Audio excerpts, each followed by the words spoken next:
Japanese commanders sat in disbelief.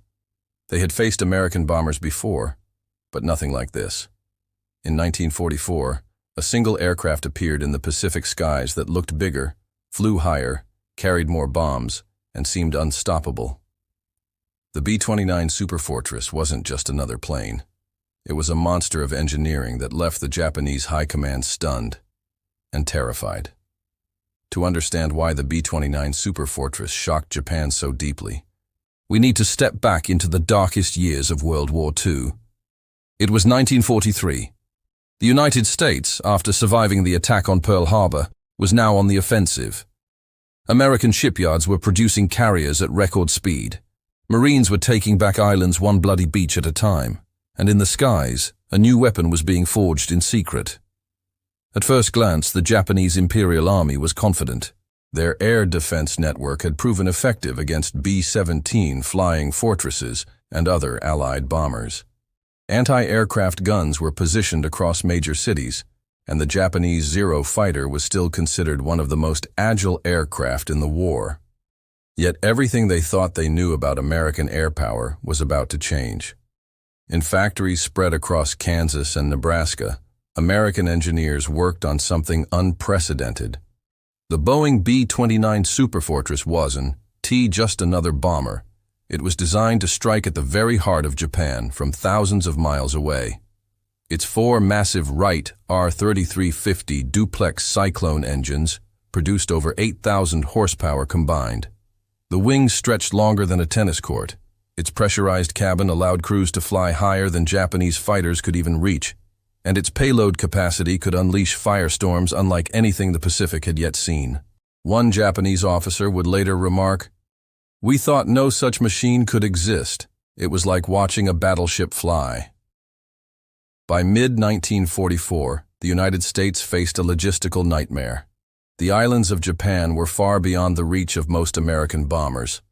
The B-17s and B-24s simply didn't have the range. If America wanted to strike Tokyo directly, if it wanted to break Japan's will, it needed a weapon that could fly thousands of miles, carry massive bombs, and return safely. That weapon became the B-29. But the Japanese had no idea what was coming. They were still focused on defending against conventional bombers and preparing for naval battles.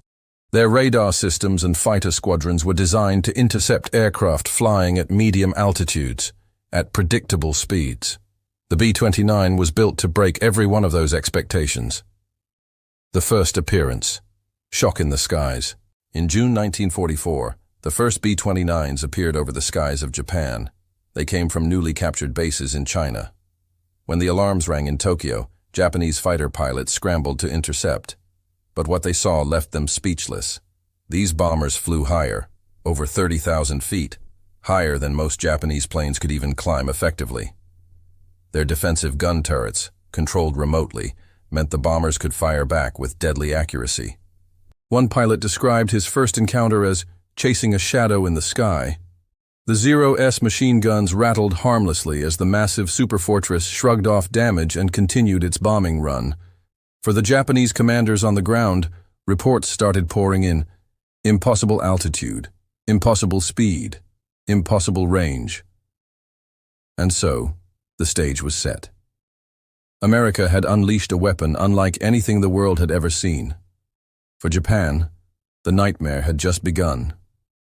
The question was no longer if the B-29s could reach the homeland, but how long the Japanese Empire could survive against them. The first stage of the B-29 campaign wasn't easy. Before America had secured the Marianas Islands in the Pacific, the only way to strike Japan was to launch from airfields in China. This operation was called Matterhorn. It was a daring plan, but it came with enormous risks. Every bomb dropped on Japan had to be flown in by tanker aircraft, across the Himalayas, through a treacherous supply route known as the Hump. Crews risked their lives flying through violent storms, thin air, and enemy fighters just to deliver fuel and spare parts. For every gallon of fuel that reached China, several gallons had already been burned in transport. Japanese commanders at first dismissed the B-29 raids from China. The attacks were limited in scale, and often plagued by mechanical failures. Yet even then, Japanese civilians noticed something chilling. These new bombers didn't look or sound like the others. They flew higher, carried more bombs, and seemed immune to interception. First raids over Japan. On June 15, 1944, nearly 100 B-29s took off from bases in China. Their target: the Yawata Steelworks on the Japanese home island of Kyushu. This was a critical industrial facility producing steel for Japan's war machine. Though the damage inflicted was minor, the psychological effect was massive. For the first time, Japanese soil had been struck directly by a bomber designed specifically to devastate cities. A Japanese military report after the raid read, "This is no ordinary aircraft. Our existing defenses cannot guarantee protection. Measures must be reconsidered." What made the B-29 such a nightmare for Japanese planners wasn't just its size. It was its technology. The pressurized crew compartments allowed it to operate at altitudes of 30,000 feet, where the thin air crippled Japanese fighters. Its central fire control system, operated by gunners using periscopic sights, could control multiple turrets automatically. Imagine remote-controlled guns in the 1940s. This was so advanced that some Japanese commanders initially refused to believe the reports. They thought American pilots were exaggerating, or that it was a one-off prototype. Only when the raids increased in frequency did they realize the Americans had built hundreds of these machines. The morale shift for Japanese civilians, the arrival of the B-29s, was terrifying. Before, many still believed the war could be won. Propaganda promised victories in the Pacific, and Japan's navy was seen as invincible. But now sirens wailed over cities deep inside the homeland.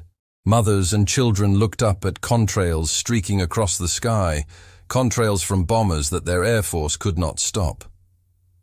A survivor from one early raid later recalled, "It felt like the sky had turned against us. We were no longer safe anywhere in Japan." The Japanese High Command reacts. Inside Tokyo's war rooms, panic began to spread. Military planners scrambled to find solutions. They increased the production of anti-aircraft guns, ordered more fighter patrols, and even began experimenting with desperate tactics, such as ramming B-29s mid-air. But nothing seemed to work. The bombers flew too high, too fast, and too far. General Hajime Sugiyama, chief of the Imperial Army, is said to have admitted privately, "If these aircraft attack in numbers, our cities will not survive." The real turning point came in late 1944, when the U.S. captured the Marianas Islands, Saipan, Tinian, and Guam. These islands were the perfect launch pads. From here, B-29s could reach every corner of Japan without relying on fragile Chinese supply lines. And unlike before, the Americans could now launch hundreds of bombers in a single wave. The Japanese commanders knew what this meant. Once the Americans established bases in the Marianas, the full weight of the B-29 campaign would fall upon their cities. The countdown to devastation had begun. By late 1944, the nightmare became reality. The Americans had turned the captured island of Tinian into the largest airbase in the world. Its runways stretched nearly 2 miles long, wide enough to launch wave after wave of B-29s. From here, Japan was now only a few hours away by air. For Japanese commanders, this was devastating news. They had fought ferociously on Saipan and Tinian, knowing what their loss meant. Admiral Nagumo, who had once commanded the Pearl Harbor attack, took his own life when defeat became inevitable. The high command in Tokyo now braced for the storm. In November 1944, the first major raid from the Marianas struck Tokyo. Hundreds of B-29s thundered across the sky, their bomb bays packed with explosives. Civilians stared upward in terror as bombs rained down on factory districts. Unlike earlier raids from China, these were larger, more coordinated, and far deadlier. Japanese fighter pilots scrambled, but they were overwhelmed. The B-29s flew too high, and when they did dive in for attacks, the bombers' defensive guns shredded them out of the sky. One Japanese ace later admitted, "It was like throwing spears at an elephant." Japan's top generals were stunned by the resilience of the new bomber. Anti-aircraft shells exploded harmlessly far below, and even when a B-29 was hit, it often managed to limp back to base. In fact, American engineers had designed the Superfortress to survive, even after losing 2 engines. This meant many damaged planes still completed their missions. Meanwhile, Japanese intelligence officers began reporting terrifying statistics. The Americans were building B-29s by the hundreds. Tokyo knew it couldn't match this production. Japan's aircraft industry was already crippled by shortages of aluminum, fuel, and trained pilots. But the real shock came when the Americans changed tactics. Initially, B-29s carried out precision bombing at high altitudes, aiming for military factories and oil facilities. The results were limited. So, in early 1945, under the command of General Curtis LeMay, the strategy shifted. LeMay ordered the B-29s to fly lower, at night, carrying incendiary bombs instead of explosives. His reasoning was brutal. Japanese cities were built largely of wood and paper. Incendiaries would turn them into firestorms. On the night of March 9–10, 1945, nearly 300 B-29s roared over Tokyo. They dropped thousands of cluster bombs filled with jellied gasoline. Entire neighborhoods ignited within minutes. The flames merged into a hurricane of fire, sucking oxygen from the air and trapping civilians in blazing infernos. The result? Tokyo was annihilated. In a single night, more than 100,000 people were killed. More than in the later atomic bombings of Hiroshima and Nagasaki. Survivors described the sound as a giant roar, like the earth itself was burning. Japanese officers receiving reports the next morning couldn't believe the scale of destruction. Factories, homes, schools, all gone. Entire districts of Tokyo had been erased from the map. And it wasn't just Tokyo. Nagoya, Osaka, Kobe, and dozens of other cities soon followed. Wave after wave of B-29s reduced Japan's urban centers to ash. By the summer of 1945, 64 cities had been firebombed. One Japanese general admitted in despair, "We no longer defend cities, we only bury them." For the Japanese people, morale collapsed. Air raid sirens meant running to shelters that often offered no protection. Families were torn apart in the chaos. Factories closed, supplies vanished, and through it all, the massive shadows of the B-29s passed overhead, unstoppable, untouchable. For the High Command, it became clear, unless they found a way to counter the B-29s, Japan could not endure much longer. ChatGPT said, by mid-1945, the drone of the B-29 Superfortress had become a daily terror across Japan. Entire squadrons flew in endless rotations from Tinian, Guam, and Saipan, launching raids day and night. It wasn't just Tokyo anymore. Nagoya, Osaka, Kawasaki, and Yokohama were engulfed in flames. Cities that had stood for centuries were reduced to blackened ruins within hours. One American officer compared the campaign to mowing a lawn, city by city. For the Japanese High Command, it was a nightmare that never ended. Every week brought new reports. Another city gone. Still, the Japanese didn't surrender quietly. They threw everything they had at the sky. Fighter squadrons of Zeros and Ki-84s scrambled against the high-flying bombers, but their numbers were pitiful compared to America's mass formations. Even kamikaze pilots were ordered to intercept the superfortresses, turning their planes into human-guided missiles. Yet the results were minimal. B-29s flew higher than most interceptors could reach, and those that did break through were torn apart by the bombers' 10 or more 50-caliber machine guns. Entire kamikaze groups failed to take down a single plane. Desperate engineers also designed experimental rocket fighters and even giant anti-air balloons, but these projects were too late, too small, and too ineffective. Nothing could stop the tide. The true devastation wasn't just the fires, it was the collapse of Japan's war industry. By the summer of 1945, aircraft production had dropped by 75%. Oil refineries were gone. Transport lines were shattered. Factories that once built engines, tanks, or rifles were smoking craters. Worse still, the destruction of urban housing left millions of workers homeless. Even if factories stood, there were no laborers left to run them. Japan's mighty war machine had ground to a halt.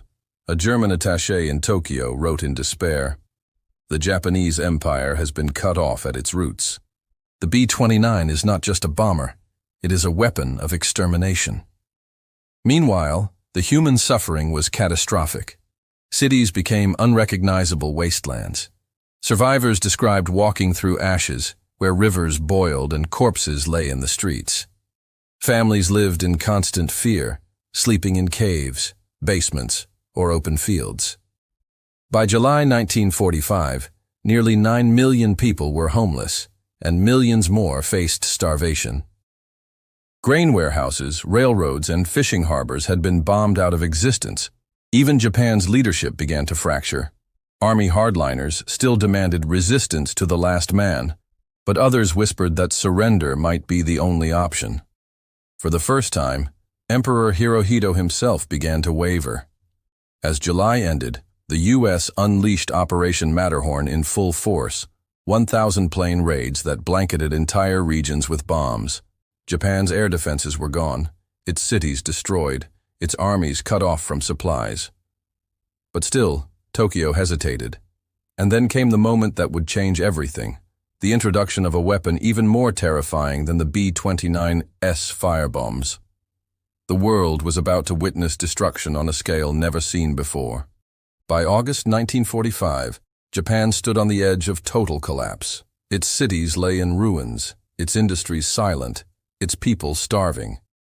Yet the military command still clung to the dream of forcing a negotiated peace. They hoped that if they bled the Americans in a homeland invasion, perhaps they could secure better terms. But Washington had another plan, one that involved the very same bomber that had already laid waste to Japan.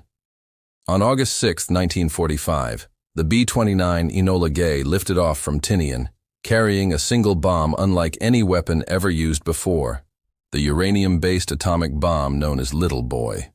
Hours later, the bomber reached Hiroshima. At exactly 8:15 a.m., the bomb was released. In a blinding flash, Hiroshima vanished. A fireball hotter than the sun leveled the city within seconds. Tens of thousands were killed instantly.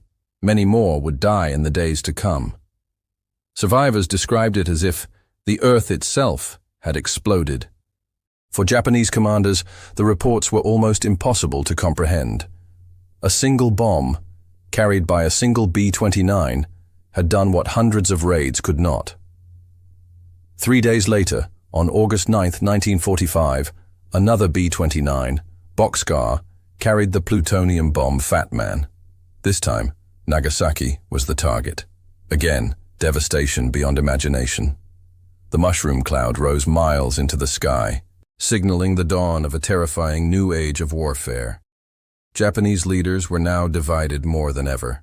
Army hardliners still wanted to fight, but others realized the truth. Resistance was suicide. Even the emperor himself, long silent, finally spoke. Hirohito declared that Japan must endure the unendurable and surrender. It was the B-29 that had delivered this final blow. It was the machine that carried America's ultimate weapon, the instrument of Japan's defeat. For months, Japanese civilians had looked to the skies and seen the massive wings of the Superfortress. Now, those wings carried the bombs that ended a world war. One Japanese general later admitted, "It was not soldiers who defeated us, but the B-29. On August 15, 1945, Emperor Hirohito's voice crackled across the radio. Japan would surrender. The war was over. Cities lay in ruins, millions were homeless, and the once mighty empire was broken. And through it all, the B-29 Superfortress had been the hammer that delivered the decisive blows. From precision raids to firebombing to the atomic missions, it had proven itself the most feared aircraft of the war. When the guns finally fell silent in August 1945, Japan lay shattered. More than 2.5 million Japanese soldiers were dead, millions of civilians were homeless, and 64 cities had been reduced to rubble. Yet one image remained burned into memory, the dark silhouette of the B-29 Superfortress, its contrails stretching across the sky, symbolizing unstoppable American power. For survivors, the B-29 was not just an airplane. It was a force of nature, a reminder of the vast industrial might of the United States. One Japanese survivor later recalled, "We did not fear men, we feared the machines they sent." But here's something few people know. After the war, Japan itself ended up flying B-29s. A handful of captured planes were studied by Japanese engineers during the conflict, but after surrender, surviving American bombers were used to help rebuild the nation under U.S. occupation. The very machine that had destroyed Japan's cities now played a role, indirectly, in Japan's rebirth as a peaceful industrial power. And the B-29 didn't fade away with World War II. It went on to serve in the Korean War, where it bombed North Korean and Chinese targets. For nearly 2 decades, the Superfortress remained one of the most powerful symbols of American air dominance. Historians still debate whether it was firebombing or the atomic bomb that truly forced Japan's surrender. But there is no question. The B-29 was the weapon that carried America's war to the enemy's doorstep. It was the bridge between conventional bombing and the nuclear age, and it forever changed the way wars were fought. In Japan, the memory of those raids lives on. Museums and memorials still tell the story of the night skies filled with fire, and of the massive planes that rained destruction from above. The B-29 Superfortress was more than a bomber. It was a turning point in history. It shocked Japanese commanders, reshaped warfare, and ushered in a new world order. And this is just one of countless untold stories from the Second World War. If you found this story fascinating, don't forget to subscribe to the channel, hit the like button, and share it with others who love uncovering the hidden truths of history.